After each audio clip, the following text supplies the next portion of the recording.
3시 10분이 되어서 2교시 두 번째 시간 이어가도록 하겠습니다. 이제 선생님들 보고 계시는 우리 교재 슬라이드 40페이지에 경비율을 보시도록 하겠습니다.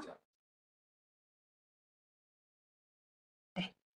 슬라이드 40페이지 경비율 보시면 요 화면이죠. 이제 기장의무는 저희가 장부를 씀에 있어서 어떻게 쓰냐 방법을 논의를 했던 것이고 지금 보게 될 경비율이라는 것은 장부를 써야 하는데 안 썼을 때 소득 금액을 추정해서 계산하는 방법 중에 하나입니다.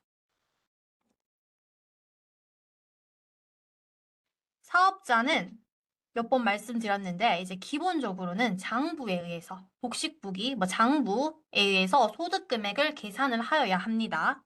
그런데 피치 못하게 복식부기든 간편장부든 장부를 쓰지 못한 경우 부득이 기장하지 못한 사업자를 위해서 소득 금액을 장부가 아니라 추정해서 계산하기 위하여 기준경비율제도, 단순경비율제도를 둔 것입니다.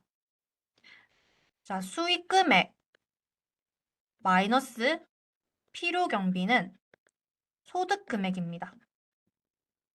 장부를 만약에 쓰셨다면은 내가 사업에 쓴 돈, 예를 들어서 직원들의 급여나 매출 원가 등등을 필요 경비로 인정을 받으시면 되겠지만은 장부가 없다면 기준 경비율, 단순 경비율을 통해서 이 경비를 추정해서 소득 금액을 도출하게 되는 것입니다. 간편장부 복식부기의 기장의무 구분과 마찬가지로 이 표가 계속 나오고 있습니다. 기준경비율이냐 단순경비율이냐 구분하는 수익금액 기준은 아래 표 보시면 되겠습니다. 이 업종별로 가, 나, 다, 군에 따라서 기준금액이 달라지게 되죠. 자, 기준경비율은 이 부분을 보시게 되면 되겠습니다.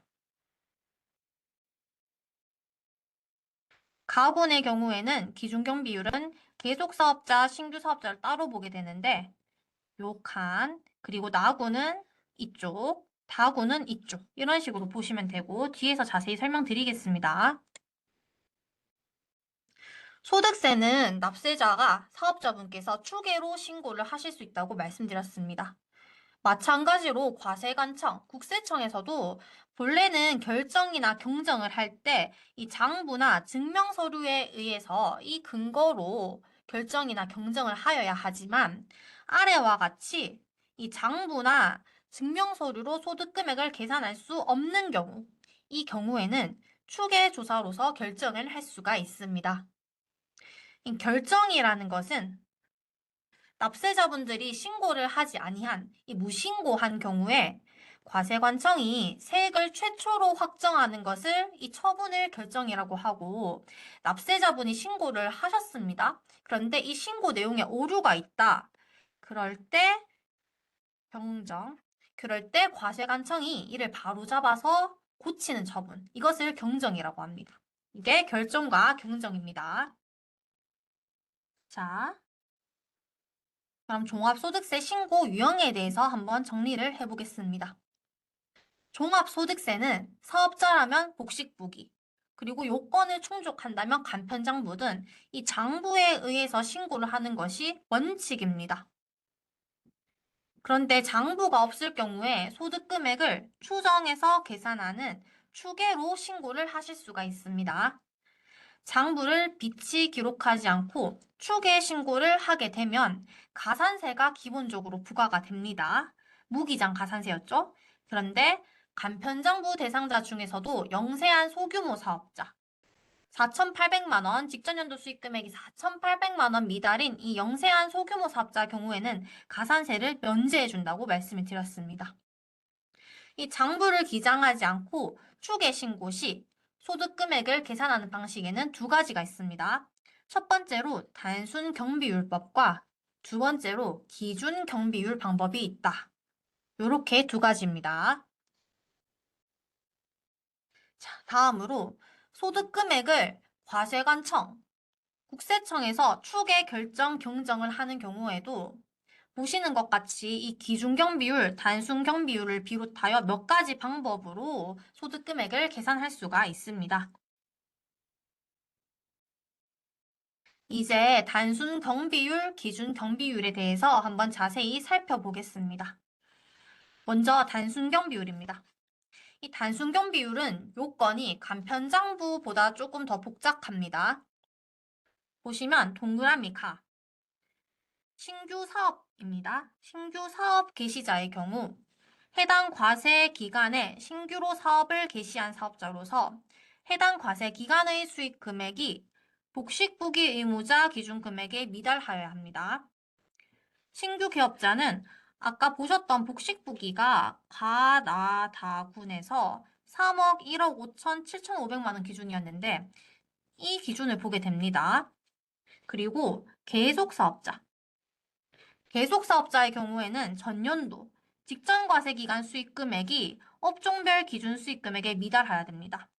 자, 직전 연도 수익 금액이 다르죠? 가, 나, 다가 6천만 원, 3,600만 원, 2,400만 원 이렇게 있습니다. 여기에 미달하는 사업자로서 AND입니다. 그리고죠. 그리고 해당 과세 기간의 수익 금액이 이것 또한 복식부기 의무자 해당 기준 금액에 미달하여야 합니다. 그러니까 계속 사업자는요.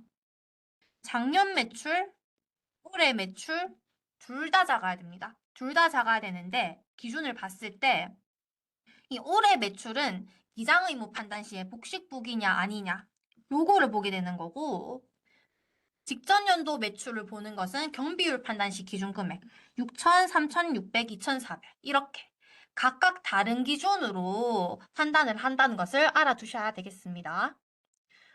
또 간편정부 대상자와 다르게 이 신규 사업자라고 해서 무조건 단순 경비율 혜택을 주는 것이 아닙니다. 지금 신규 사업자의 경우에도 요건이 들어가 있죠. 무조건 단순 경비율을 주는 게 아니라 신규 사업자라 하더라도 올해 매출이 복식부기 의무자 기준 금액 3억 1억 5천 7,500만 원 여기에 미달하는지 체크를 하셔야 하는 것입니다.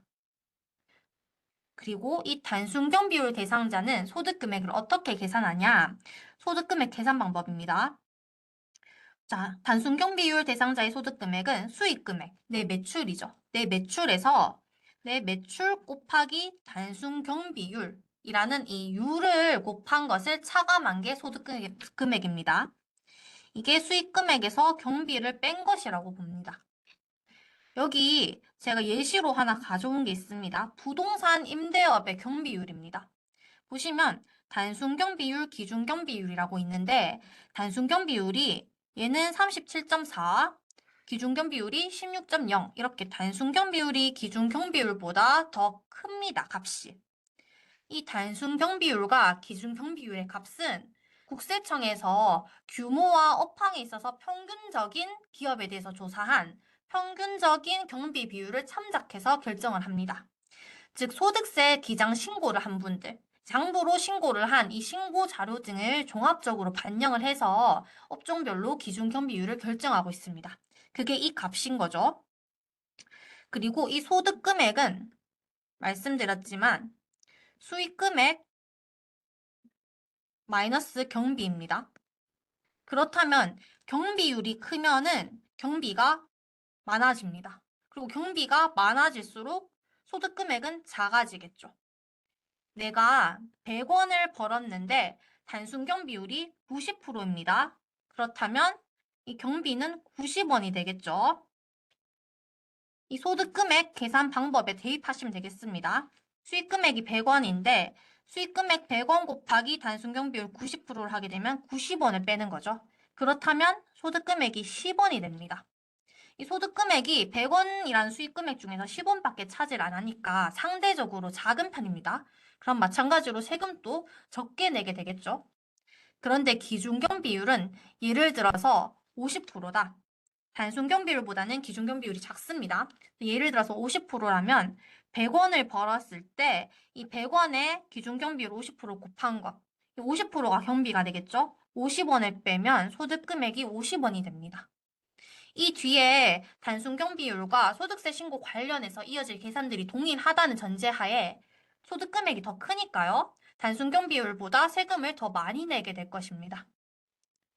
그래서 이 단순 경비율이라는 것은 경비를 많이 쳐줍니다. 납세자분들 입장에서는 이게 큰 혜택인 것이고 영세한 납세자분들에게 혜택을 주는 것이 단순 경비율이다. 이렇게 생각하시면 되겠습니다.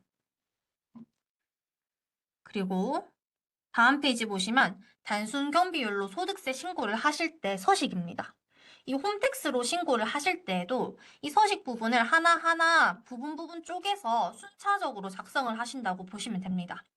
이 단계별로 차근차근 명세 입력을 완료하시면 마지막에 신고서 제출 시에 이 서식이 다 완성된 것을 보실 수가 있습니다. 그리고 이 단순 경비율에서 적용이 배제되는 대상을 한번 보도록 하겠습니다. 약사, 변호사, 세무사, 이런 전문직 사업자들은 단순 경비율 적용이 배제가 됩니다. 전문직이죠. 그 다음, 현금 영수증 가맹점에 가입을 해야 되는 사람인데, 이 사업자가 가입을 하지 않았다. 혹은 소비자가 신용카드로 결제를 하려고 했는데 거래를 거부했다. 현금으로 결제를 받고 사업자분이 현금 영수증 발급을 거부하셨다. 혹은 이 신용카드나 현금 영수증을 허위로 발급하였다. 이러한 경우가 보고 계시는 연간 3회, 100만 원 이상, 5회 이상인자 이런 횟수나 금액 기준을 충족한다면 역시나 단순 경비율 혜택을 받으실 수가 없습니다. 그리고 마지막으로 계속 사업자, 기존 사업자, 계속 사업자의 경비율을 판정할 때 직전 연도의 수익 금액은 경비율 기준 금액을 보지만은 해당 과세 기간 수익 금액은 복식부기 의무자 기준 금액 이상이면 기준 경비율이 된다고 말씀드렸습니다. 그래서 이 위에 해당하게 된다면은 단순 경비율 적용 대상에서 제외가 되어서 무조건 기준 경비율이 되는 거겠죠.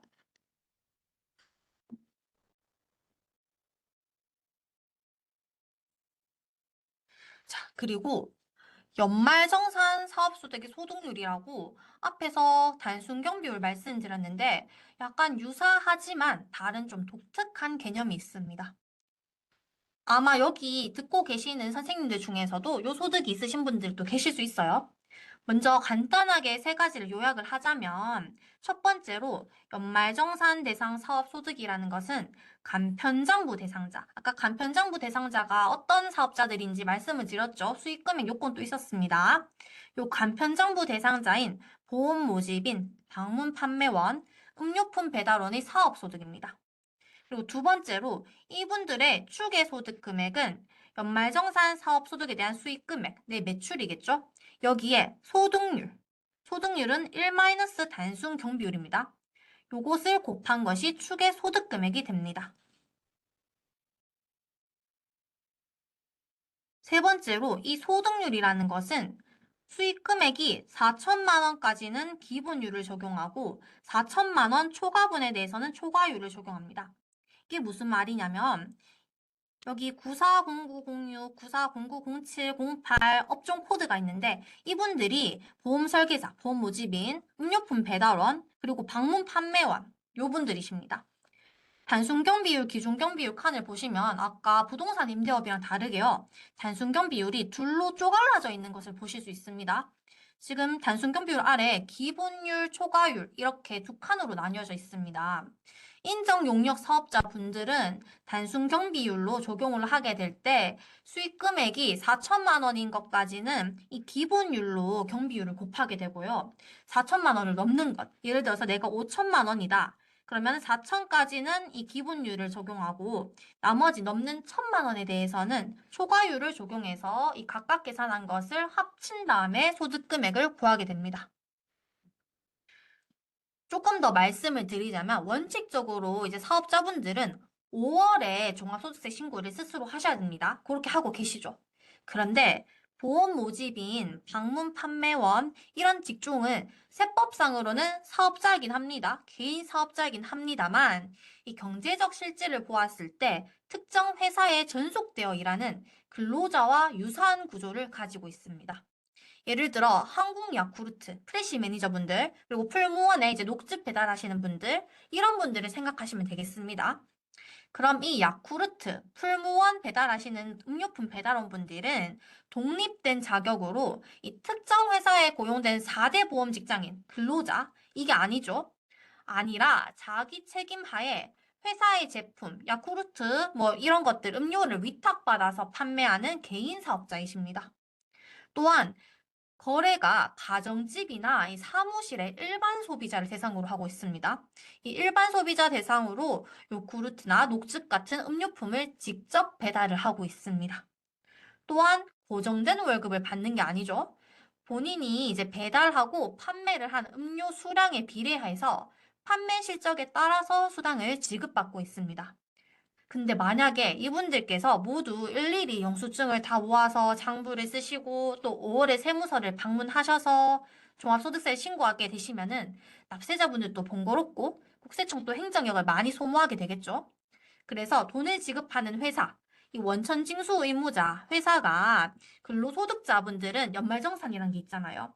이 사업자분들에 대해서 마찬가지로 소득을 2월 달에 연말정산을 할 수 있게 해주시는 겁니다. 근데 이분들의 사업소득에서 세금을 매기려면 일단 벌어들인 수익 금액에서 경비를 빼야지 소득 금액이 나온다고 말씀드렸습니다. 근데 보험 설계사분이 고객을 만나느라 쓰신 이 커피값, 주유비 등등을 회사나 국세청이 연말정산을 할 때 일일이 영수증으로 다 확인을 하는 것은 불가능에 가깝습니다. 그래서 단순 경비율만큼을 경비로 인정해 주는 것입니다. 이 단순 경비율을 경비로, 소득률로 넣어서 인정을 해주고 있습니다. 또한 이런 인정용역 사업자분들은 말씀드린 것처럼 이 고용 관계가 없이 독립된 자격으로 용역을 제공하고 대가를 받는 사업자분들인데 이분들은 소득률을 계산할 때 4천만 원을 기준으로 구간을 나눠서 경비를 기본율 적용, 초과율 적용 따로따로 각각 계산한 다음에 이 도출된 금액을 합산해서 최종 소득 금액을 계산하고 있습니다. 뭔가 복잡하고 앞에 말씀드린 것이랑 약간 다르죠, 개념이. 그리고 이 보험 모집인 방문 판매원, 음료품 배달원 분들 같은 경우에는 사업소득에 해당합니다. 원칙적으로 사업자입니다. 그래서 5월 달에 종합소득세 확정 신고를 하여야 하나, 직전 과세 기간 수익 금액이 7,500만 원 미달인 간편장부 대상자다. 근데 이 원천징수 의무자인 회사가 이 소득에 대해서 연말정산을 해줬다. 그렇다면 확정 신고할 필요가 없습니다. 근로자와 매우 유사합니다, 지금. 그리고 이 원천징수 의무자, 회사에서는요, 사업소득에 대해서 연말정산을 할 때는 지급한 수익금액, 내가 준 금액이 있겠죠? 이 수익금액에다가 연말정산 사업소득의 소득률, 1 마이너스 단순 경비율을 곱하여서 소득금액을 계산하면 됩니다. 결국에는 단순 경비율 대상자가 소득금액을 구하는 거랑 같은 거예요, 지금. 수익금액에서 수익금액 곱하기 단순 경비율. 요거 한 것을 뺀 게 단순경 비율을 한 사람들의 소득 금액인데 지금 연말정산 사업 소득도 마찬가지로 수익 금액에다가 1 마이너스 단순경 비율이라는 것이 지금 이렇게 되는 거잖아요. 똑같은 거를 계산해서 빼고 있죠. 그래서 계산식이 유사하다. 그렇지만 이제 4천만 원 기준이라는 것이 있었다. 이렇게 알고 계시면 되겠습니다. 자, 이 부분은 넘어가도록 하겠습니다. 계속 같은 말이죠. 그러면 단순 경비율과 연말정산 대상 사업자의 그 소득률을 보셨고, 이제 기준 경비율 한번 보시도록 하겠습니다. 자, 기준 경비율 대상자. 이 대상자는요, 단순 경비율 적용 기준 수익 금액 이상 등등의 사유로 인해서 단순 경비율 적용을 받을 수 없는 사업자가 장부로 소득 금액을 신고하지 않을 때, 그때 기준 경비율을 적용받습니다. 장부로 신고하지 않을 때 추계로 신고를 할 때 기준경비율이나 단순경비율 방법을 쓴다고 말씀드렸죠. 자, 이 기준경비율 적용 대상자의 추계소득 금액은 기준소득 금액과 비교소득 금액 둘 중에 작은 금액, 미니멈 이것으로 보게 됩니다. 이 소득 금액 계산 방법은 다음 페이지에서 자세하게 한번 보시겠습니다. 자, 먼저 기준소득 금액입니다. 즉, 증빙 서류에 의한 소득금액 계산은 수익 금액, 나의 수익 금액의 주요 경비와 기타 경비를 뺀 것입니다. 이 기타 경비라는 것은 수입 금액의 기준 경비율을 곱해준 것입니다. 아까 업종별로 단순 경비율이 몇 프로다, 기준 경비율이 몇 프로다 있었죠? 이것을 곱해준 것이 기타 경비입니다. 근데 다만 복식부기 의무자다. 간편장부, 복식부기 의무자 이렇게 있었죠? 복식부기 의무자다. 이 경우에는 수익금액의 기준경비율의 2분의 1을 곱하여 줍니다. 2분의 1을 곱한다는 것은 즉 2로 나눈다는 말이죠. 그러니까 경비가 더 낮아지게 되는 것입니다. 복식부기 의무자라면. 이 추가로 기준경비율은 단순경비율에 비해서 이 경비율이 낮은 편이었습니다. 그래서 세법에서 정하는 매입비용, 그리고 뭐 급여 등 이 중에서 실제로 지출을 하였고 증빙이 있는 것에 대해서 주요 경비로서 공제를 더해줍니다. 이 주요 경비에는 매입비용, 임차료, 급여 이런 것들이 있습니다. 정리하자면 기준소득 금액은 수익금액의 기준경비율을 곱한 것에다가 내가 증빙이 있는 매입비용, 임차료, 급여 등등이 있다면 이것 또한 빼준다는 것입니다. 근데 만약에 이러한 주요 경비, 매입, 임차료, 급여 이런 것이 없다면은 그냥 단순하게 수익금액 마이너스 기타 경비만 되겠죠? 그러면 이 기타 경비는 수익금액의 기준 경비율을 곱한 것이니까 이렇게만 되게 됩니다. 자, 다음 교재 54페이지는 보시면 이제 추계로 계산을 할 때 뭐 여기에 해당하는 사항이 있다면은 수익 금액에 요 1, 2, 3, 4번을 가산한다는 말입니다. 제일 많이 보시는 게 그 부가가치세법에 따라 신용카드 매출전표를 교부함으로써 공제받은 부가가치세액, 즉 신용카드 매출전표 등 발행세액 공제라고 하는데 부가세 신고하실 때 내가 신용카드로 매출이 있었다면은 이거에 대해서 일정 세액을 공제를 받는 게 있었어요. 근데 부가세에서는 공제를 받지만 소득세 신고하실 때 추계로 계산을 하시게 된다면은 수익 금액에다가 이 신용카드 매출전표 등 발행세 공제를 얹게 됩니다. 그래서 신고 안내문 받으실 때도 이 금액이 함께 나와 있는 것을 보시게 될 거예요. 그래서 이 1번, 2번, 3번은 보시면 뭐 국가로부터 지급받은 보조금, 장려금, 정부 보조금, 예를 들어서 뭐 소상공인 지원금이나 코로나 방역 지원금 같은 것이 있죠. 그리고 2번에는 거래처로부터 받은 판매 장려금 등. 그리고 3번이 아까 말씀드린 신용카드 매출 전표 등 발행세 공제. 이런 것들은 정부로부터 혜택을 입은 만큼 수익이다라고 보고 수익 금액에 가산하는 거죠. 그리고 동그라미 4번. 이 동그라미 4번은 복식부기 의무자인 경우에 사업용 유형자산 양도가액입니다. 예를 들어서 복식부기 의무자가 사업에 사용하던 차량이나 기계장치, 그게 사업용 유형자산입니다. 이 차량이나 기계장치 등을 처분하는 경우, 복식부기 의무자인 제조업자가 사업을 영위하면서 사용했던 기계장치를 중고로 매각을 하였다. 그러면 이 양도가액은 수익금액에 포함을 하게 됩니다. 근데 여기 동그라미 1번, 2번, 3번까지는 복식부기 의무자가 추계를 하든 간편장부 대상자가 추계를 하든 공통적으로 수익금액에 산입을 해야 될 대상입니다. 그렇지만 동그라미 4번은 복식부기 의무자에게만 해당하게 됩니다. 내가 간편장부 대상자라면 이것은 수익금액에 산입이 되지 않겠죠. 자, 다음 55페이지 보시면은 주요 경비에 어떤 것이 있는지 있습니다. 이 주요 경비라는 것은 매입 비용, 임차료, 인건비가 있습니다. 한번 천천히 살펴보겠습니다. 먼저 매입 비용. 매입 비용으로는 재화의 매입과 외주 가공비, 운송업의 운반비가 포함됩니다.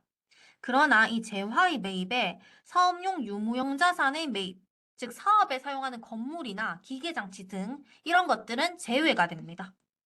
예를 들어서 내가 음식점업을 하는데 업소용 냉장고를 1억에 샀다. 그러면 이 장부로 10년간 정액법으로 감가상각을 하게 된다. 이렇게 치면 이 1억이라는 업소용 냉장고는요, 매년 1,000만 원씩 10년에 걸쳐서 감가상각이 되고 장부상 비용으로 처리가 됩니다. 이게 자산으로 기록이 되고 감가상각을 거치면서 필요경비가 되는 거지. 이 매입한 금액 자체 1억 원이 전체가 전부 필요경비로 바로 되는 것은 아닌 것입니다. 그래서 이 사업용 유무형 자산의 매입은 감가상각비로서 이미 경비율에 반영이 되어 있다. 이렇게 보기 때문에 매입 비용으로 차감을 해주지가 않습니다. 그럼 다음 1번. 재화의 매입은 재산적 가치가 있는 유체물과 관리할 수 있는 자연력의 매입입니다. 이 제품 생산에 투입하기 위해서 구입한 뭐 원자재 등, 그리고 형체는 없지만 사업장에서 통제를 하고 또 사용할 수 있는 에너지 매입, 예를 들어서 전기요금 같은 게 있겠죠? 가스요금, 이런 것들이 해당되게 됩니다. 그리고 동그라미 2번은 외주 가공비입니다. 판매용 재화의 생산, 그리고 가공 등을 타인에게 위탁하거나 위탁을 하고 지출하는 금액입니다. 의류 제조업 등 이제 제조업체 같은 경우는 외주 가공비가 있을 수 있겠고, 또 하도급비도 이에 해당이 됩니다. 다음 3번으로 운송업의 운반비입니다. 내가 도소매업을 영위를 하면서 물건을 팔 때 운반비가 나가더라도 빼주지가 않습니다. 사업자가 운송업자인 경우에만 이 운반비를 매입 비용으로 제해 줍니다. 운수 관련 서비스 업자가 사업과 관련해서 타인의 운송수단을 이용하고 지출한 금액, 이것이 운송업의 운반비에 해당합니다. 자, 그리고 아래 예시 같은 경우는 매입 비용의 범위에 매입 부대의 비용을 포함하지 않은 순수한 물건 대금만 들어가는 것이고, 원재료를 매입할 때 이 관세는 매입 비용에 포함이 되고 환급 관세는 차감해야 된다. 이런 내용들이 있는 것입니다. 한번 읽어보시면 되겠습니다. 자, 다음 슬라이드 57페이지 보시면 아래에 있는 예시가 매입 비용에 포함되지 않는 용역들입니다. 용역 중에 매입 비용에 포함되지 않는 것. 외주 가공비, 운송업의 운반비 이런 용역들은 매입 비용에 포함이 됐지만 여기 있는 애들은 포함이 되지 않습니다. 예를 들어 음식료, 숙박료, 뭐 창고료, 통신비, 매입비용 포함되지 않습니다. 그 보험료나 수수료, 광고 선전비도 안 됩니다. 이제 다만 광고 선정용 재화의 매입은 매입비용으로 한다고 돼 있는데, 예를 들어 내가 부채에 우리 회사 로고를 찍어서 이것을 나눠주면서 광고를 했다. 홍보용으로 나눠줬다. 이때 산 부채는 가능한 것입니다. 그리고 수선비는 안 되는데 수선을 하려고 산 이 재화의 매입은 된다. 즉, 기계를 고치는데 쓴 돈은 안 되지만 기계를 고치기 위해서 내가 드라이버를 샀다. 그러면 이 드라이버 구입 비용은 되는 것입니다. 그리고 사업과 관련이 없는 지출 금액, 뭐 기부금, 뭐 기부용 재화의 매입 안 되고, 또 예전에는 접대비라고 불렀던 기업 업무 추진비, 업추비, 이것도 기준소득 금액 계산을 할 때 매입 비용으로 공제를 받을 수가 없습니다. 그리고 뭐 서비스, 용역을 제공받고 지급하는 금액 안 되는 것입니다. 교재 58번째 슬라이드를 보시면 주요 경비 두 번째로 사업용 유무형 자산에 대한 임차료가 있습니다.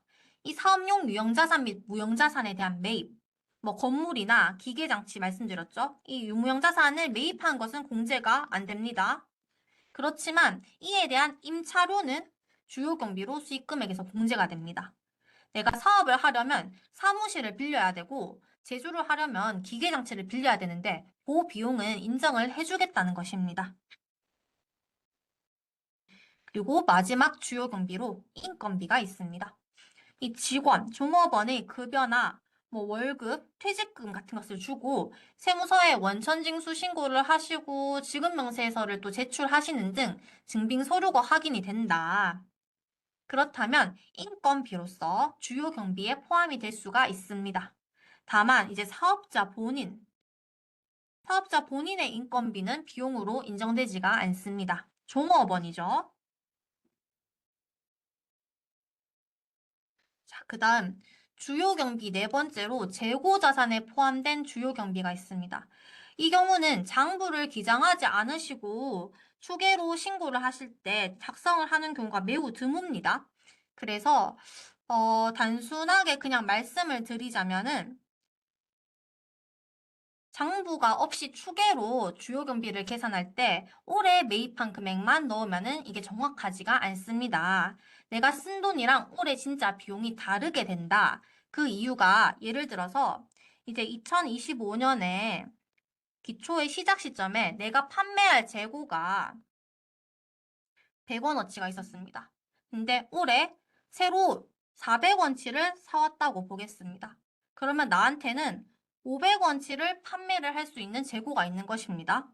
그런데 2025년도 말에 봤더니 지금 팔아야 될 재고가 200원이 남아 있습니다. 그러면 500원 가지고 있던 것 중에서 200원이 남았으니까 이 단기에 내가 판매한 것의 그 매출 원가는 300원이 되는 것입니다. 올해 실제로 팔린 것이 300원이라는 거죠. 이 300원이 비용이 되는 것입니다. 매출원가고 비용이 됩니다. 내가 단기에 매입한 것은 400원입니다. 400원을 매입했는데 이 400원을 전체 경비로 넣는 것이 아니라 실제로 팔린 300원에 대응하는 것만 비용으로 넣는다는 것이죠. 여기에 해당하는 설명이고, 그래서 뭐 이거를 간단하게만 말씀드리자면은 기초재고는 올해 팔릴 거니까 이 경비에서 플러스가 되고 기말재고는 내년에 팔릴 거니까 마이너스가 된다인데 더 자세하게 나가면 또 복잡해지기 때문에 요까지 일단 말씀드리고 필요하시다면은 아래 내용을 한번 읽어보시면 되겠습니다.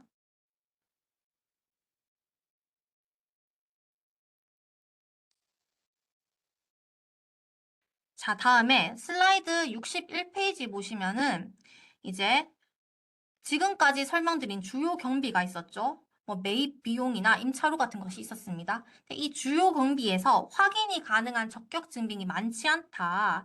그러면 주요 경비가 작으니까 기준 소득 금액으로 계산한 이 소득 금액이 크게 나올 것입니다. 왜냐하면 기준 소득 금액은 수익 금액에서 주요 경비와 기타 경비를 차감한 것이죠. 주요 경비가 없다면 기타 경비로만 소득 금액을 계산하기 때문에 소득 금액이 높게 나옵니다. 그렇지만 이 증빙을 많이 챙기지 못했다. 그래서 주요 경비를 많이 인정받지 못했어도 소득 금액의 상한선을 정해서 납세자를 어느 정도 보호해 줄 수 있도록 이 단순 경비율로 적용한 계산 방법에다가 간편장부 대상자는 2.8배, 복식부기 의무자는 3.4배라는 배율을 곱해서 한도를 주는 것이 비교소득 금액입니다. 처음 기준경비율을 시작할 때 기준경비율 추계소득금액은 기준소득금액과 비교소득금액 둘 중에 작은 값으로 본다고 말씀드렸습니다. 이 상한선, 작은 값으로 상한선을 두게 되는 것이 비교소득금액인 것입니다. 만약에 수익금액에서 수익금액 곱하기 단순경비율, 차감한 것이 단순경비율법으로 계산한 소득금액인데 여기에 곱해주는 배율이 아주 낮다. 뭐 1.1배다. 이렇게 된다면 단순경비율을 적용한 것이랑은 대체로 이제 낮은 소득금액인데 1.1배밖에 안 곱했기 때문에 단순경비율이냐 이 비교소득금액이나 다를 바가 없어집니다. 그렇다면 굳이 장부를 쓸 이유가 없어지게 됩니다. 그래서 이 무기장에 대한 불이익은 주면서도 납세자가 감당 불가능한 세금을 막아주는 장치가 이 배율이고 소득상한 배율에 의한 소득금액 계산, 비교소득금액이다. 이렇게 보시면 되겠습니다. 그리고 이렇게 2번 비교소득금액과 기준소득금액 둘로 계산한 값 중에 작은 값을 기준경비율 적용 대상자의 추계소득금액으로 보게 됩니다. 이 추계소득 금액을 계산할 때 매입 비용이냐 임차료의 범위는 어떤 것이냐 그리고 증명서류는 어떤 것이 있어야 되냐 이런 것에 대한 고시와 그리고 추계소득 금액 계산서입니다. 소득세 신고를 하실 때 이 추계소득 금액 계산서를 작성하게 되십니다.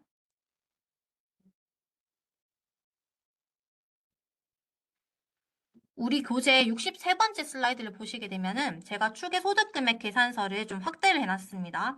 이 총수익 금액이 나오게 되고 이 총수익 금액에서 기준 소득 금액이나 비교 소득 금액을 계산을 하게 되고 이 둘 중에 작은 값 21번에 보시면 기준 소득 금액 17번이랑 비교 소득 금액 20번 중에 작은 금액이죠. 이 작은 값을 최종적으로 이 사람의 소득 금액으로 보겠다. 이렇게 되어 있습니다.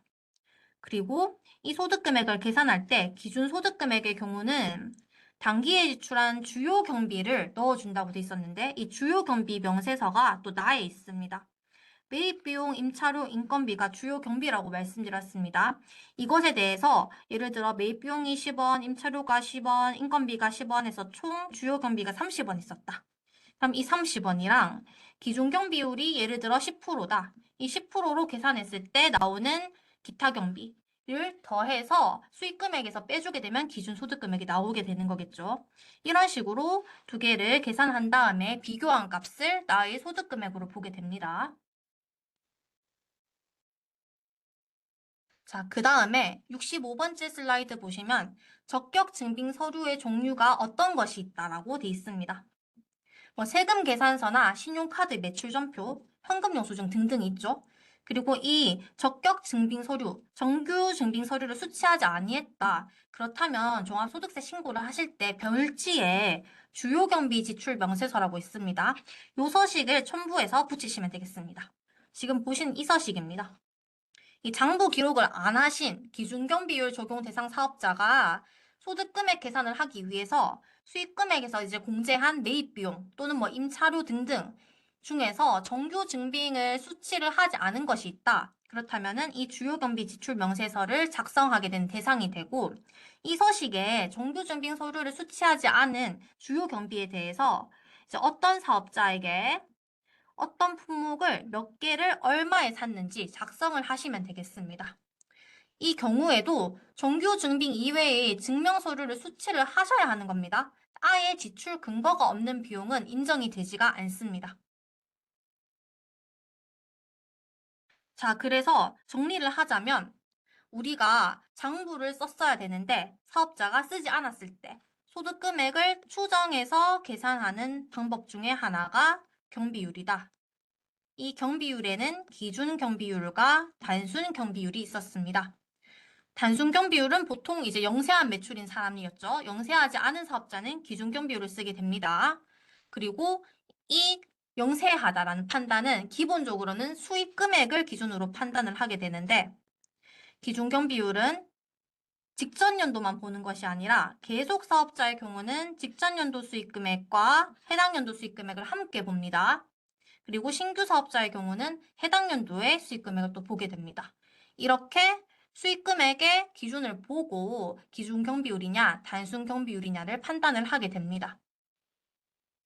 그리고 만약에 내가 전문직 사업자다. 전문직 사업자면은 이런 수익 금액 상관없죠. 신규 사업자 상관없죠. 무조건 단순 경비율이 적용이 되지 않습니다. 기준 경비율이 됩니다. 전문직은 기준 경비율 대상자가 됩니다. 그리고 사업자가 장부 기장의 의무가 있었는데도 불구하고 장부를 기장을 안 했다. 혹은 소비자가 현금영수증 끊어달라고 한데도 거부를 했거나 신용카드 매출도 뭐 허위로 끊었다. 이런 등등 사업자분들에게는 단순경 비율이 적용되지 않는 것입니다. 기준경 비율 대상자가 되겠죠. 그리고 이렇게 단순경 비율인지 기준경 비율인지 갈라진다면은 단순경 비율은 그냥 단순하게 수익금액에서 수익금액 곱하기 단순경비율 한 것이 소득금액이 되는 것이고 기준경비율 같은 경우는 기준소득금액과 비교소득금액을 계산한 다음 둘 중에 작은 값으로 나의 추계소득금액을 본다고 말씀드렸습니다. 그래서 계산을 어떻게 하는지 식이 있었습니다. 이 경비율이 몇 프로냐 정하는 것은 국세청에서 규모랑 업황에 의해서 평균적인 기업에 대해서 조사를 했고 이 평균적인 경비 비율을 참작해서 결정한 값입니다.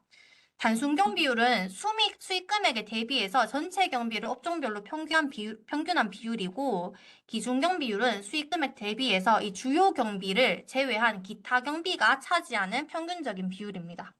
그리고 이 당해 과세 기간에 적용을 하게 될 경비율을 매년 경비율을 결정을 해서 고시를 하고 있습니다.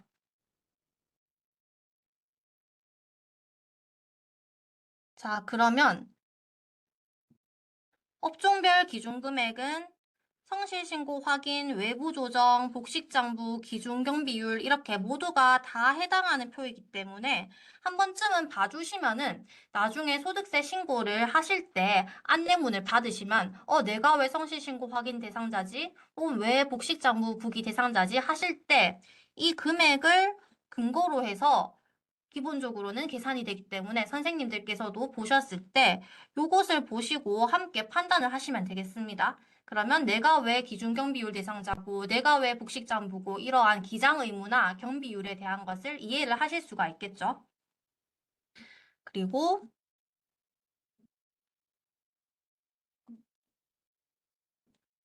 뒷페이지를 보시면은 제일 마지막에 주요 문답 40이라고 해서 이제 선생님들께서 많이 질문을 주시는 기장 의무나 아니면 경비율에 관련해서 질문과 답변의 내용을 넣어 놓은 게 있습니다. 여기에 있는 질문들이 대부분은 많이 선생님들께서 찾아보시면은 내가 궁금했던 것에 대해서 담아 놓은 것이 대부분이라서 답을 찾으실 수가 있으실 거예요. 그래서 혹시나 오늘 수업에 대해서 궁금하신 게 있으시면은 여기도 한번 보시면은 대부분의 답은 있을 거라고 사료가 됩니다. 여기도 한번 보시고 또 다른 뭐 질문이 있으시면은 개인적으로 뭐 메일을 보내주셔도 되겠습니다. 메일을 보내주시면은 또 답변을 해드리도록 하겠습니다. 지금 3시 50분이고 보니까 유튜브로는 제가 지금 채팅을 볼 수가 없고 여기 웹엑스로 들어와 주신 분들께서는 따로 뭐 질문을 남겨주신 거는 없어요. 그래서 혹시 질문이 있으시면은 지금 질문을 잠깐 받도록 하고 질문이 없으시다면은 이반 수업을 마무리하도록 하려고 합니다. 혹시 질문이 있으시면은 채팅으로 남겨주시기 바랍니다. 더 질문 없으시면은 오늘 수업 여기서 그만 정리를 하도록 하겠습니다. 이제 긴 시간 동안, 2시간 동안 너무너무 고생들 많으셨고, 오늘 2시간 동안 기장 의무, 그리고 경비율에 대해서 한번 살펴봤습니다. 저는 이제 마지막 인사를 드릴게요. 지금까지 국세공무원 교육원에서 소득세법을 강의하고 있는 임희인 교수였습니다. 우리 선생님들을 납세자 세법교실이라는 이런 자리를 통해서 만나뵐 수 있게 되어서 너무너무 영광이었고, 오늘 강의가 미진하지만은 선생님들께 조금이나마 도움이 되었으면 하는 마음입니다. 오늘 수업은 이렇게 마무리를 하고 저는 이만 물러가도록 하겠습니다.